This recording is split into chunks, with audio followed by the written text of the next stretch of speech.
Hi Trisha and hi Naked Army. This is my Naked Truth response on Trisha's Naked Truth on censorship. First I want to say that I watched your video, Trisha, 3 times, and in this third time I found what bothered me a little bit about it. You have a different definition about of censorship than I am. I think censorship is normally something with force done. You're forced by lawmakers, by your superior or something, that you have to remove or you're not allowed to publish a certain content. So this is something I think that your example with the Disney Channel and Game of Thrones, it's not really censorship. Maybe it's self-censorship, but that's something else, I think. It's more the customer, what the customer prefers and what the channel is about, I think. So I don't like your example for this. And as you said that in the US they are shown all these criminals in the media, and is it really censorship if you don't show them as Philip DeFranco does? Or SourceFed? You have this. Is it censorship, or is it just something about your opinion? You're not forced to not show these pictures, as other channels are not forced to show them if they want to. So my definition of censorship is different. As I said, I define censorship that you are forced by an outside, for maybe the law, maybe you're normally the law, I would say, that you're not publish something. And here in my country we have one very, very controversial and particular law for censorship, and it's called the Verbotsgesetz from 1974. From 1947. German speaker, sorry.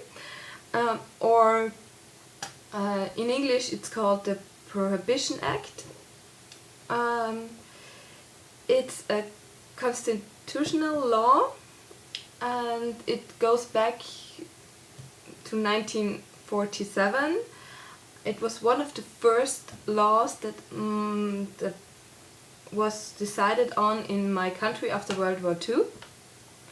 As my country is seen as the first victim of Hitler Germany, and this law is about the denazification of my country. It changed over the last more than 50 years. First it was about that every person who was member of the Nazi party has to be registered, and now it's more about not doing it again, not support the Nazi party, and not to wear swastikas in public. You can be punished for this, or any support for the Nazi party. And one big thing also is that since 1992 you are not allowed to deny that the Holocaust existed. So this is controversial, is this law, because how should I say, it's a little bit against freedom of speech. This is not my opinion, this is what the controversial is about. You know what I mean. So you're not allowed to say in public that you don't, that you're a member. You're not allowed to be a member of the Nazi Party, and all their mindset. Is this right? I don't know. Are not allowed to be mentioned in public as your beliefs. So this law even made it in front of the European Court for Human Rights, and so the court decided and said that it can be justified as being necessary in a democratic society in the interest of national security and territorial integrity, as well as for the prevention of crime. As you all know, I think that the Nazi Party is very much about discrimination, so this is crime, and the territorial integrity and national security is coming from the historical part that Austria was, I didn't want to say the name of my country, but forget it, as Austria was the first victim, or seen as the first victim, and a whole other discussion of Hitler Germany, Nazi Germany. So yeah, there are different opinions on this law from mostly journalists, and they're saying that you can't how should I say, you can't forbid it by law, things like that, but you have to fight these discriminations with your opinion, with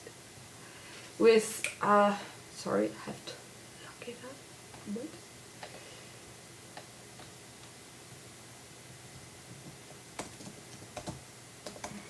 Sorry, English.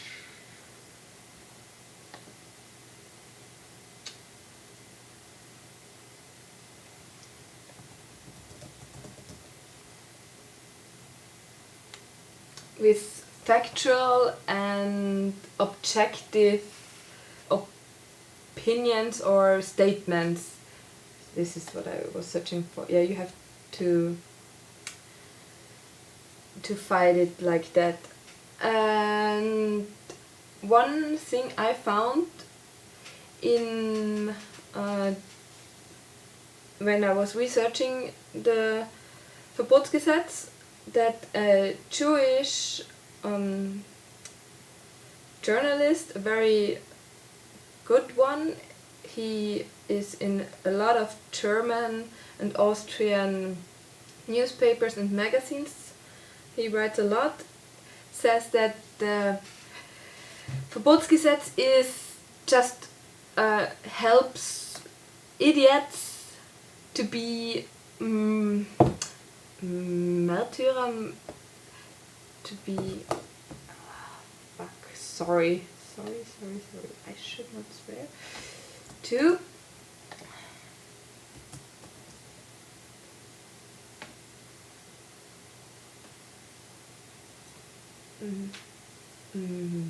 how should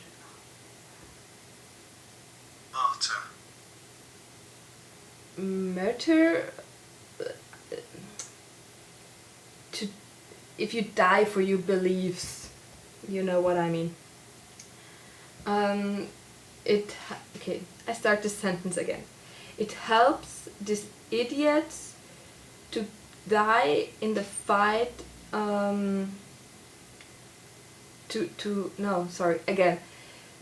It helps idiots to be seen as martyrs in the fight about historical truths. This is it. Yeah, it gives them the possibility to be glorified in their social circles, and I think he has a point, but on the other hand, as if I see things like how is it, our student fraternities in Austria are often on the right political wing, and if I see them with their scars in their faces and hearing what their political opinion could be, and feeling they make me feel a lesser human being because I'm a woman. It makes me a little bit angry, and I think it's okay that this law exists. I'm torn. I'm really torn. I really can't decide if it's good or bad. Censorship. In general, it depends on the situation, as Trisha said, and yeah.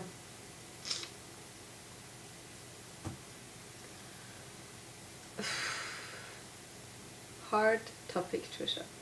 Very hard topic. Yep, and I will enter the Wikipedia link for the Verbotsgesetz in English and in German. Whoever is interested in can read it. The German one is longer and more. It's longer, of course, because it's a Austrian German thing. As I already said, what country I'm from, and yeah, censorship. Don't know. Can't decide.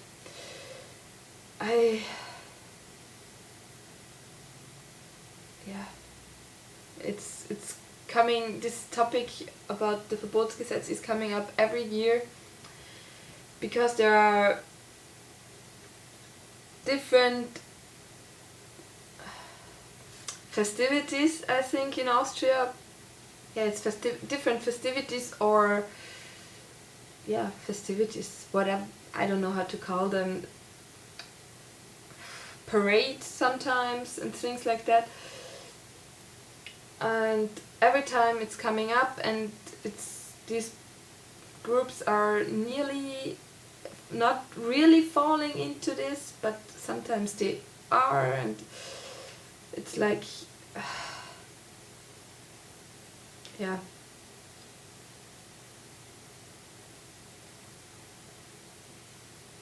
It's so hard to say, and